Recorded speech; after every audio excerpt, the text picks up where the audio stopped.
হ্যাঁ শুনলাম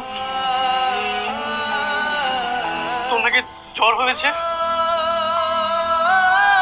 এই জন্যই তোকে আমি দেখতে এসেছি। আপনি তোকে আমি অনেক মিস করি রে।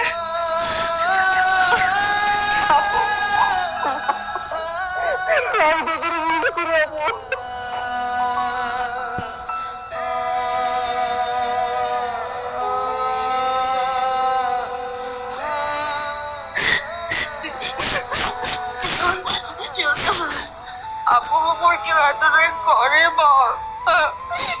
আমার উপর এত রাগ কেমনে করেছিস? তুই জানিস আমি তোর জন্য প্রতিদিন কান্না করছি।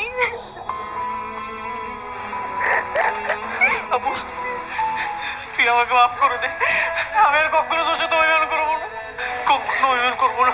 ঠিক আছে ভাই,